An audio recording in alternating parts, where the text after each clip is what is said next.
Danger Along the Ohio, Chapter 15. Amos held himself motionless as the man edged out from behind the tree. Deeply tanned, dressed in deerskin brown, the stranger could have been mistaken for an Indian. "Move aside now," he told Amos. "That Indian may be a young one, but he's still a savage." "You don't understand," Amos said, lifting a hand toward the man. "I know him. He's just a boy, like me." The man's eyes narrowed on Amos. "He's an Indian, and a minute ago he was ready to shoot you." "He wasn't going to shoot me, mister. He thinks it's his duty to take us back to his village." "Well, the gun's aimed at me now, and either he puts it down or I'm going to have to shoot him." The man's voice was cold and determined. While Amos was trying to decide what to do, he saw a movement out of the corner of his eye. Clara laid a hand on Jonathan's shoulder for support and spoke to the stranger. "Please, mister, don't hurt Red Moccasin. He was drowning and my brother pulled him out of the river. We saved his life." "That's right," said Amos. "We're sort of friends." "You can't be friends with an Indian." The man's mocking gaze slid past Amos to the boy. "Now just step aside." Anger welled up in Amos, swift and burning. He was sure that he and Red Moccasin could be friends if they only had the chance. They were more alike than the man could ever imagine. They both suffered great losses, and both believed the losses were their fault. Amos glanced back at Red Moccasin. The boy's eyes showed no fear and no sign of giving in. Even as Amos watched, the Indian took a step sideways until his weapon was pointed once again at the stranger. As much as Amos hated guns, and he seemed unable to avoid them, but he hadn't pulled the Indian boy out of the river just to have him shot. Sucking in his breath, Amos stepped over until he stood in front of Red Moccasin again. As he watched the stranger's hand tighten on his gun, Amos heard Clara mutter under her breath. She pushed past Jonathan and marched over beside Amos. With her hands on her hips and her eyes flashing, she, too, faced the armed man. Only seconds passed before Jonathan joined them. In the stillness, they stood quiet, defiant, and united. For several moments, the man stared at the three of them, then swung his rifle around until the barrel rested across his left arm. Gently, he eased down the cocked hammer. Amos released the breath he had been holding and glanced back at Red Moccasin. The boy's weapon slowly dropped until the wooden stock touched the ground, though his eyes never left the stranger. At last, the man's voice broke the silence. "I know now why your father never gave up hope of finding you." "You know our father?" exclaimed Clara. "You've seen him? Where is he? Is he—" "Your name's Dunn, isn't it?" "Yes, I'm Clara, and these are my brothers, Amos and Jonathan. Where's our father? Why didn't he—" "Your father's in Marietta," the man interrupted. "I have to tell you, he was wounded in the wheeling raid, but he'll be all right," he hurried to add. Amos, Clara, and Jonathan beamed at each other. Their father was alive. Then they were all talking at once. "We've been walking for days," said Clara. "We were on the boat until—" Amos began. "How'd you find us?" Jonathan piped up. The man raised a hand and grinned. "I came across your trail along the Ohio and wasn't far behind when the Indians captured you." "They were taking us back to their village," Amos told him. "I figured as much. I followed, hoping I might be able to get you away from them. But when your camp was attacked last night, I lost you. I trailed the Indians several miles before I realized you weren't with them." "We got away in the dark and headed for the Ohio," Amos said. "I know. I came back to the campsite and found your trail. I would have caught up with you sooner, but I ran into a cow and she slowed me down." "You found her? You found Queen Anne?" Clara's eyes flooded, wide and bright. "Sure did," the man said. He waved a hand over his shoulder. "She's back there in the trees." Looking in the direction he pointed, they saw Queen Anne just emerging into the open, head up, ears wide. Clara rushed over and hid her face against the cow's neck, her tear-filled voice murmuring words only Queen Anne could hear. Jonathan went too and stroked the Jersey's soft, moist nose. Amos looked at the man, trying to explain. "We've had her since she was a calf. The Indians made us leave her behind." "Sure is a friendly thing," the man said, grinning. "Took to me straight away and followed right along." As he urged Queen Anne forward, Clara's eyes glowed like polished copper. The news of their father and the reunion with the cow, one so close to the other, had left her speechless. But Amos asked the question they all wanted answered. "How far is it to Marietta?" "If you young'uns are up for a good walk, we'll eat supper there tonight." Tears filled Amos's eyes, and he dropped his head so the man wouldn't see. "By the way," the man said, "my name is Rufus Kane." "Are you an Indian fighter?" Jonathan asked. "Everyone in the Ohio country is an Indian fighter at one time or another," Rufus said. "When the Indians are quiet, I work as a surveyor for the government." "You must be good at tracking," Jonathan said.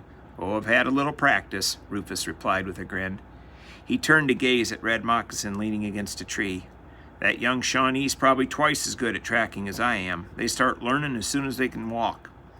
Red Moccasin must have known they were talking about him, but no trace of his thought showed on his face. "What on earth prompted you to pull the Indian out of the river?" Rufus asked Amos. "That's a question I've been asked before," Amos said, his gaze flickering toward Clara. "I guess I just couldn't stand by and watch a person drown."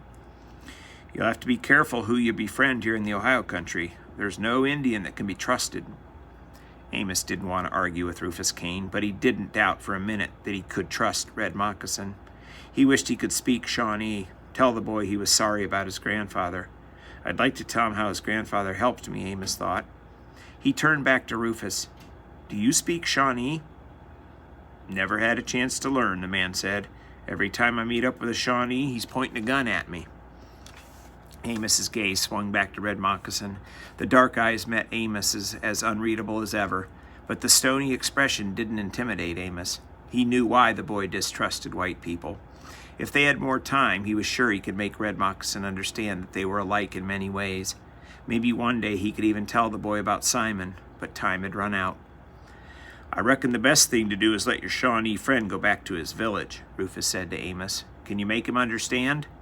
Amos nodded. He doesn't know the words, but he gets the meaning. Amos walked over and stood before Red Moccasin, lifting a hand to point off through the woods. "You can go home now." When the boy didn't move, Amos stretched out his arm, pointing with all his fingers the way he had seen Red Moccasin and the other Indians do. "You go," he said. The boy continued to stare at Amos, even when Clara and Jonathan appeared beside them. "He doesn't understand you," Clara said. "I think he does, but he's got something else on his mind." There was a spark in Red Moccasin's eyes as he looked at the three of them, a gleam that Amos thought might be a trace of understanding, even acceptance. The Indian spoke at last, almost in a whisper, and though the words were alien, Amos sensed the boy's true intention. "What's he saying?" Clara asked.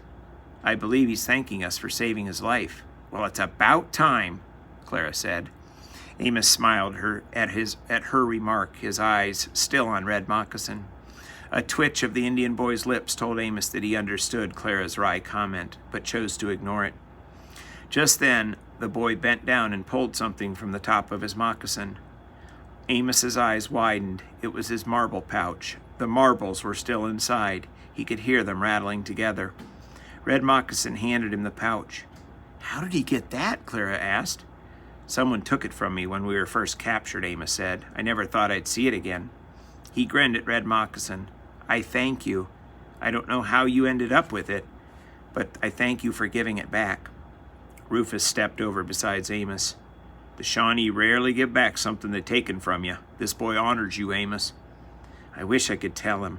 Well, I'd like to tell him a lot of things." As Amos tied the pouch to his belt, he thought of Simon and the game of marbles they had played. There'd be no more games with his lost friend, but he could make new friends.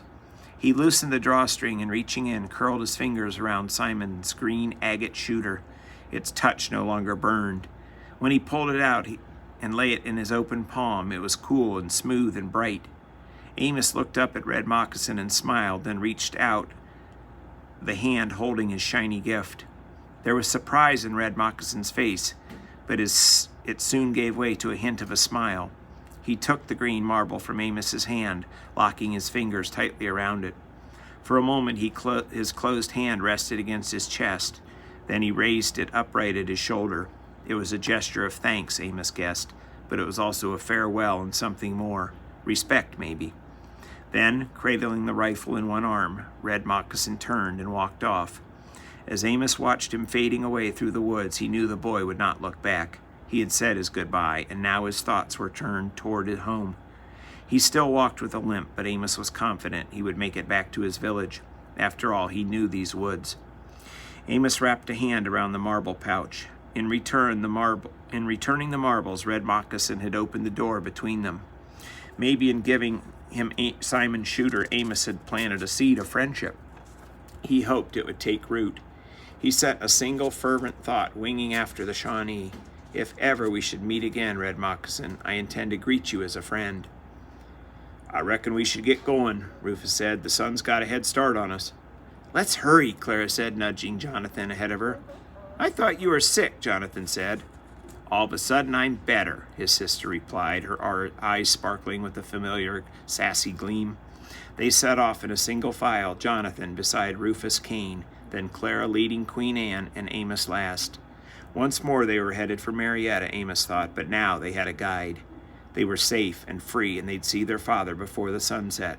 The cool, dim woods were as silent as ever, but their dangers seemed to fade with every step Amos took. The Ohio country was beginning to feel like home. The end.